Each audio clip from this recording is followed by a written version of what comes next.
Lorena le pedía a José que pusiera algunas sillas allá afuera, de repente pueden sentarse los que están en la puerta. El evangelio que acabamos de escuchar es un evangelio muy hermoso, es una narración de un milagro de Jesús que tiene detalles sobre los cuales vale la pena detenerse.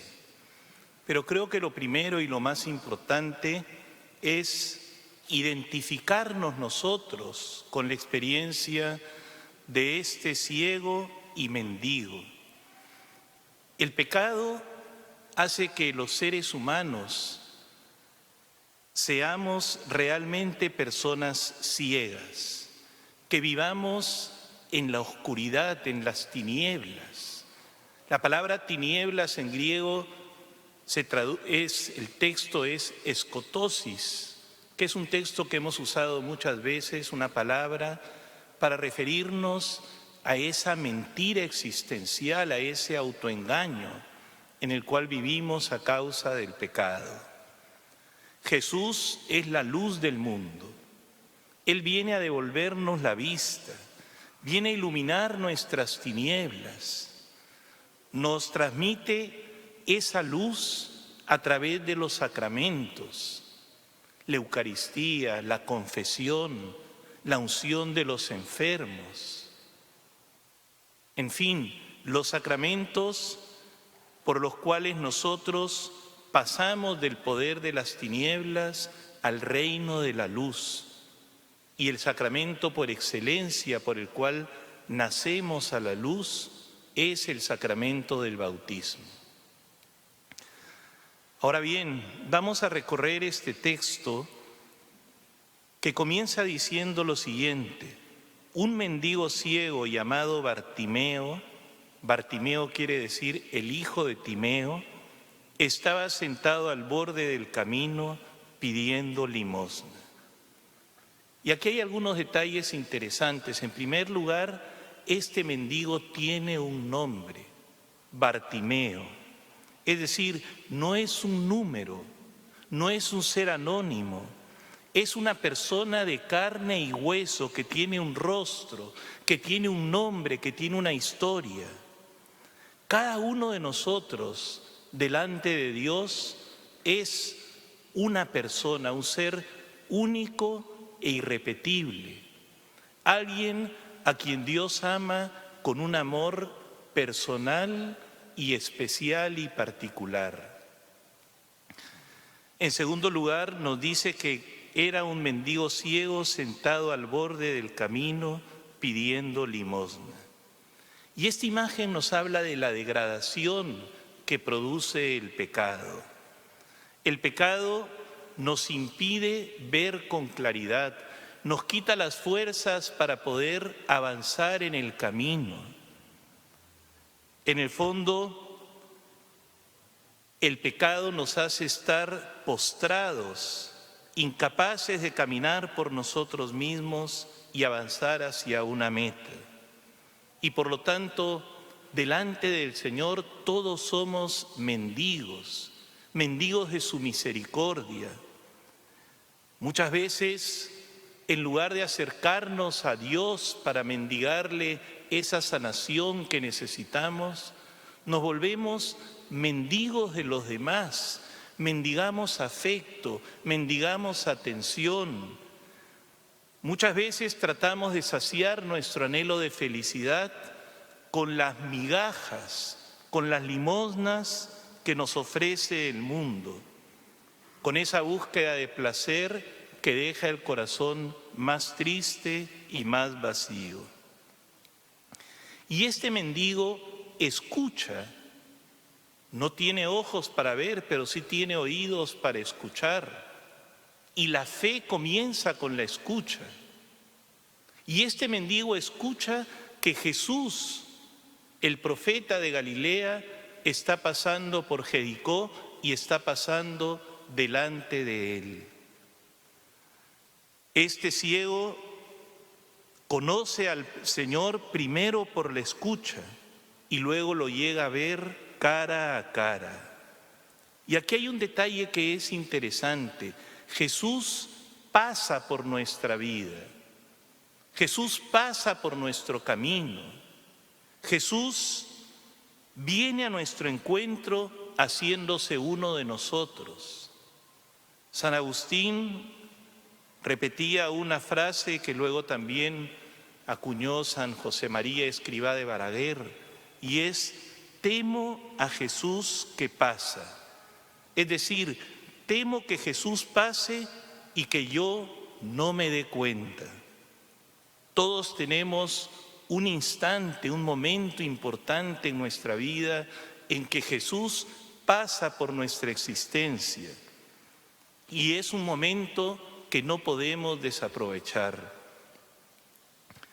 Y entonces continúa el Evangelio diciendo lo siguiente: al enterarse de que era Jesús de Nazaret, se puso a gritar: Hijo de David, Jesús, ten compasión de mí. Muchos le increpaban para que se callara, pero él gritaba más fuerte: Jesús, Hijo de David, ten compasión de mí. Y aquí es muy interesante ver cómo se dirige este mendigo al Señor. Le dice: Hijo de David, es decir, lo reconoce como el Mesías esperado, como el Salvador, el Rey, pero al mismo tiempo lo llama por su nombre. Le dice Jesús, lo trata de tú a tú, es decir, con confianza, con amistad, con cercanía. Y luego le pide con insistencia: ten compasión de mí. Ha perdido la vista, pero no ha perdido la voz. Y no le pide simplemente una limosna, como le podría pedir a cualquier otra persona. Le dice: ten compasión de mí, es decir, le pide todo. Le pide que lo sane, que lo levante de esa situación de postración en la que está viviendo. Tiene fe en Jesucristo, pero todavía es una fe muy débil.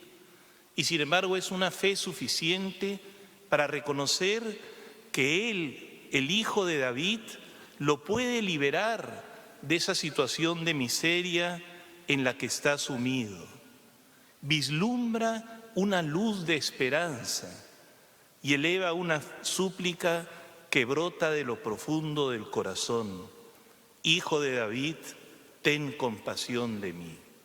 Y entonces muchos de los mismos discípulos de Jesús, de los apóstoles, lo reprenden para que se calle, o mucha gente de la que estaba allí, seguramente había una inmensa multitud, Jesús era famoso, le dicen que se calle. Siempre hay que apartar a los más débiles, a los más postrados, a los que entre comillas son indignos de acercarse a alguien tan importante.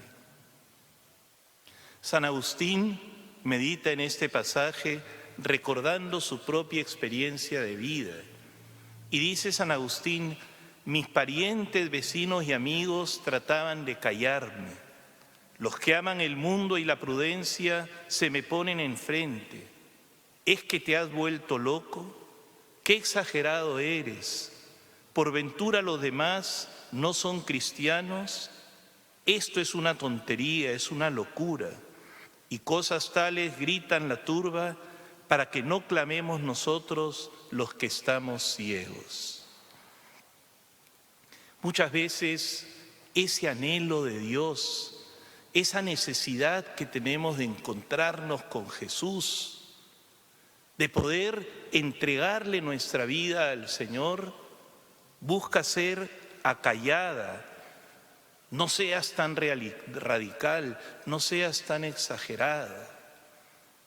Yo recuerdo mucho una canción que me marcó de mi generación, y quizás los más viejos acá o los que son de mi época la recuerden, de Cat Stevens, que se llama Father and Son, que más o menos dice lo siguiente: no es, el padre le dice al hijo, no es el momento de hacer cambios en tu vida, relájate, toma las cosas con calma. Tú eres joven, tienes toda una vida por delante. Y sin embargo el hijo siente la necesidad justamente de cambiar, de partir, siente el llamado. Y es justamente lo que clama nuestro corazón cuando nosotros nos encontramos con el Señor. Por eso este ciego no se deja callar y grita con más fuerza: Jesús, ten compasión de mí. Y miren cómo termina la historia. Llamadlo, dice el Señor. Llamaron al ciego diciéndole: ánimo, levántate que te llama. Soltó el manto, dio un salto y se acercó a Jesús. Jesús le dijo: ¿qué quieres que te haga? Y el ciego le contestó: Rabuní, que recobre la vista. Jesús le dijo: anda, tu fe te ha salvado. Y al momento recobró la vista y lo seguía por el camino. Me encantaría detenerme en cada uno de los detalles de cómo termina esta historia, pero el tiempo no lo permite. Simplemente los invito a que cuando pasen por momentos de sufrimiento, cuando pasen por momentos de debilidad, de oscuridad, incluso de pecado, de desesperanza, se agarren a la cruz de Cristo. Unas señoras aquí en la parroquia me regalaron una cruz, que es como una cruz de madera que uno puede agarrarse. Y simplemente decir: Jesús, ten compasión de mí. Jesús, mi Salvador, ten compasión de mí. Ya no las tengo porque se las regalé a una persona que estaba sufriendo mucho con terribles dolores. Pero yo creo que es bueno que cada uno de ustedes se agarre a su cruz y le pueda decir al Señor en esos momentos: ten compasión de mí, que yo pueda ver, que yo tenga las fuerzas para caminar. El Señor es un sumo sacerdote que puede compadecerse de nuestras debilidades. Pidámosle al Señor que se compadezca de nosotros y no nos dejemos callar por todos aquellos que pretenden muchas veces callar nuestra voz, que necesita clamar y gritarle al Señor que se compadezca de nosotros. En el nombre del Padre, y del Hijo, y del Espíritu Santo. Amén.